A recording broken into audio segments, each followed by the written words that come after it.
Estamos con Antonio Ecarry. Antonio Ecarry, hijo, expresidente de Copey Caracas, expulsado de esta organización. Te decía antes de la pausa que si te hubieras ido para D con tu papá, a lo mejor no te pasa eso. Bueno, a lo mejor es lo que permanentemente me va a comenzar a decir desde ahora que termina el programa con esta idea que le acabas de lanzar, ¿no? Pero lo que pasa es que yo nunca he sido adeco y sería una insinceridad de parte mía. ¿Cómo es que tú en un hogar adeco, chico, te hiciste social cristiano? ¿Cómo ocurrió eso? Bueno, porque mi papá es un hombre de ideas muy amplias, y da la circunstancia que cuando yo me iniciaba en política, Por cierto, saludo que debe estar viendo el programa. sí, cómo no.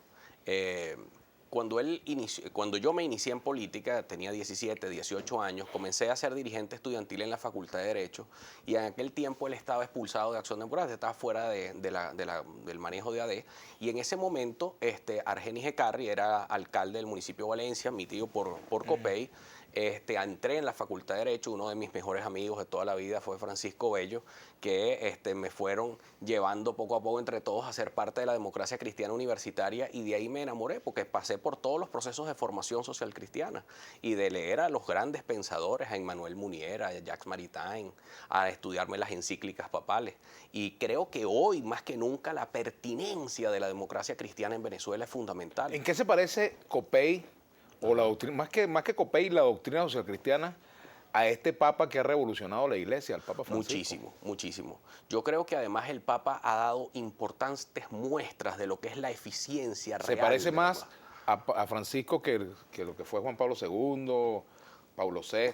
No, yo creo que las encíclicas papales han venido marcando un rumbo y con Francisco se actualizan mucho más a los tiempos que hoy estamos viviendo, al encuentro de las clases sociales. No necesitamos un conflicto de clases para poder surgir. Al contrario, tenemos que hacer que la clase media sea mucho más solidaria y que las clases populares puedan incorporarse y que sepan que técnicos de la clase media son los que pueden elaborar los programas serios de gobierno y de eficientes para poder sacar a la gente de abajo. Eso es la verdad. Fíjate que en su visita a Ecuador y a Bolivia, el Papa Francisco ha reconocido las políticas de inclusión que se han dado en estos países, ¿no? Sí. Y también ha dicho que no pueden haber políticas de exclusión y que la exclusión no solamente es la exclusión en el accionar de lo social, que la inclusión es para incluir también a los más excluidos, sino también a las exclusiones políticas, la ha castigado también el Papa Francisco. Esa es la médula del pensamiento demócrata cristiano, es el centro, es decir, tiene que haber justicia social, tiene que haber equidad, pero tiene que haber libertad. Algo así como incluir a los que excluyeron a otros. Exactamente, tienes que incluir. Eso es parte de como el perdón, ¿no? Algo muy cristiano, ¿no? Es algo muy cristiano, es algo muy, muy cristiano. Y muy cristiano es decir la verdad. Y yo creo que el Papa Francisco tiene un gran papel ahorita en América Latina. La presencia y la gira del Papa Francisco marca un hito importante en la estabilidad de América Latina, en la paz de Colombia, en los procesos que se están dando en Ecuador de discusión política. El presidente Correa tiene que entender también, sí, que o abre un proceso de diálogo serio o el gobierno se le va a venir abajo. O sea, la situación, yo he conversado con el alcalde Mauricio Rodas, alcalde de Quito, un buen amigo y compañero de muchos años, y la situación que estaban viviendo en Quito es absolutamente insostenible. No hay necesidad que un presidente se aísle para tomar decisiones. Eso también es formas de exclusión política. Además, tú no puedes excluir del manejo del Estado o por tener miedo a que la gente te discuta, entonces tengas que sacar a una clase media preparada, técnica, profesional, como pasó aquí durante estos 16 años, que sacaron a una gran camada de profesionales de primera que estaban en la administración pública. Eso hizo que la administración pública fuese más ineficiente. Entonces, Antonio, ese momento de la exclusión hay que trabajarlo con mucha fuerza. Y ahora es que hay temas de pobreza que hay que trabajar. Tú que has hecho trabajo en los sectores populares, en el caso pues de parroquias como el 23 de enero, en sectores como el Guarataro, San Juan, ¿cuál ha sido la clave para que tú puedas penetrar en esos sectores que eran o son todavía bastiones del chavismo? La educación. Porque nosotros cuando llegamos ahí no llegamos por una campaña política, llegamos es con un programa social. La Casa del Lápiz es un programa social donde nosotros pedimos a una persona, a un líder de un sector popular que nos preste su casa, un salón de su casa 2 veces a la semana para que se den clases allí de cualquier cosa. Comenzamos con una peluquería en los eucaliptos y eso comenzamos con 18 muchachas, que hoy hay más de 200 egresados. no de esa casa, sino ya del conjunto de casas y con el centro de acopio. Gregorio Hernández Goyo es nuestro coordinador y él fue vocero, y él era del oficialismo.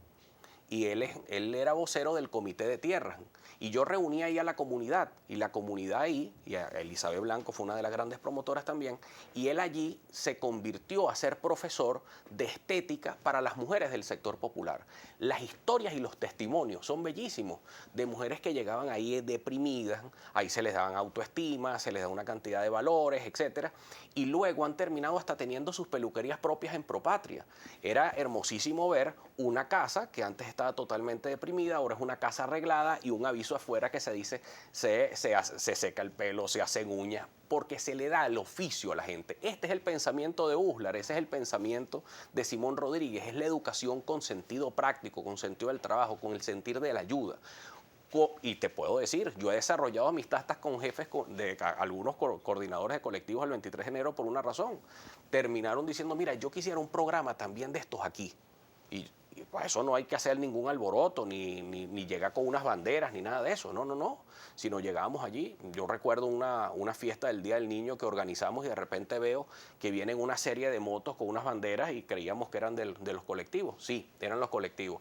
Pero eran muchachos de colectivos también con sus hijos que querían participar en una fiesta del Día del Niño que se los hice en los Frailes de Katia, y ahí habían carritos de perros, etcétera. ¿Tú has conocido los colectivos? Los libros.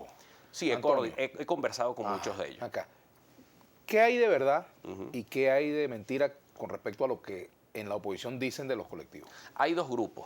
Hay dos cosas. El tema de los colectivos sociales del 23 de enero, hay gente que tiene su agenda social. Por ejemplo, la coordinadora Simón Bolívar. Hay la coordinadora Simón Bolívar. Yo te puedo decir que el trabajo de Juan Contreras ha sido de verdad muy bueno allí.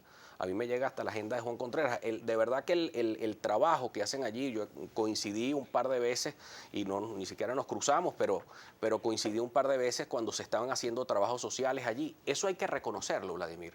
Ahora, por supuesto, uno tiene que rechazar cualquier tipo de forma de combate armado, porque esas sí son desviaciones.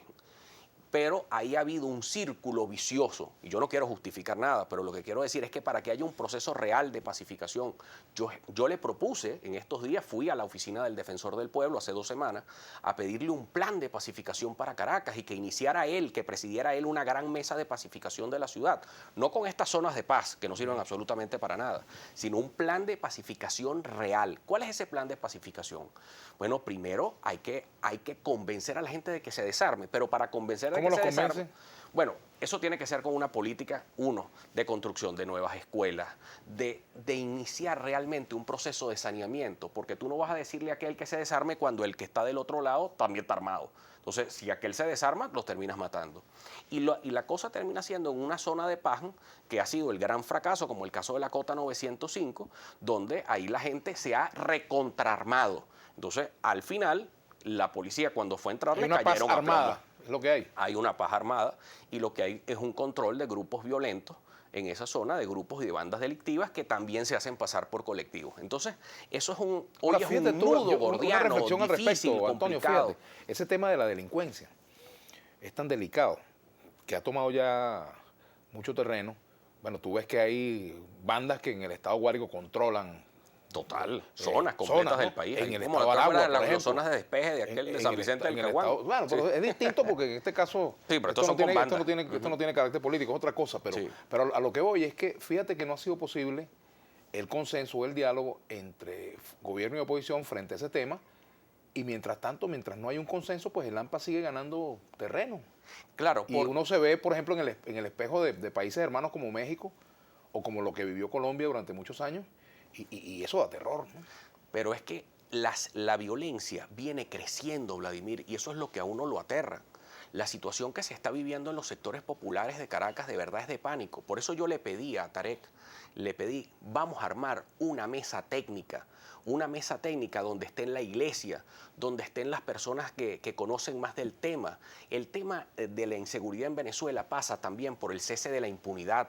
Aquí tenemos que sanear el Poder Judicial, aquí tienen que haber reformas sólidas en el Ministerio Público, aquí tienen que haber unas reformas sólidas de las policías. El tema de las policías no pueden ser los policías armados con aquellas pistolitas mientras los reciben con unos FARC en los sectores populares. La situación además tan grave que hay de las bandas delictivas juveniles. Mira, lo peor que hay en bandas delictivas juveniles, los vi yo en las batallas campal que se arman en el Guarataro.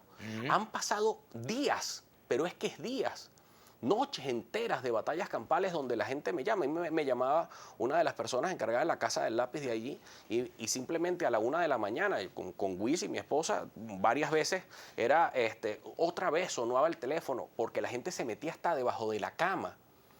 Y me llamaban para decirme, escucha, y eran las ráfagas de ametralladoras y las ráfagas de armas automáticas. Esas son cosas donde hay que intervenir, pero donde amerita ya la intervención de inteligencia de policía, de inteligencia militar y de una cantidad de organismos públicos. Tenemos que hacer una pausa. Al retorno continuaremos conversando con Antonio Ecarry. Por cierto, chico, tú empeñado en la Casa del Lápiz, en Copey te quitaron el sacapunta. Vamos a la pausa, ya venimos.